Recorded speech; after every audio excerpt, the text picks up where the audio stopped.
সবাই সেজে বুঝে নিয়েছি, এবার আমরা যাচ্ছি যোধপুর পার্কে আরসালানে। আমি যাচ্ছি, বোন যাচ্ছে, এখন মার ছবি তুলছে। হ্যাঁ,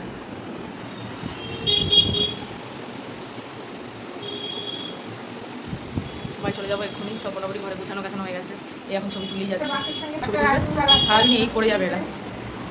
আমার তো হয়ে গেছে মোটামুটি, কি জানে ভালো সেরেছি কিনা। আসাজন অনেক দেরি হয়ে যাবে। এই জামাটা খুব পছন্দের একটা জামা, সবসময় পরা হয় না, আজকে পরলাম, এরকম লাগছে।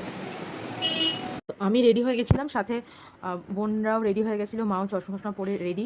এবার গাড়ি বার করা হবে, গাড়িটা বাড়ির সামনে আগে থেকে এনে রেখেছিলাম, তো এবার আমরা গাড়ি জায়গা খেতে। ছোটোবেলার পছন্দের গান শুনতে শুনতে গাড়ি পার্কিং করে পৌঁছে গেলাম যোধপুর পার্কের আরসালানে। পুরো খাওয়া গেছে। এই যোধপুর পার্কটা কোনোদিন যাওয়া হয়নি, 3 তলা রয়েছে এটাতে। তো আমি যখন গাড়ি চালাই রাস্তা থেকে দেখি যে ইচ্ছা হয় যে না এখানে এবার যাবোই, তো সেই জন্য এই যোধপুর পার্কে আরসালানটাতে গেলাম। এটা বাড়ি থেকে কাছেই ছিল, তো সেই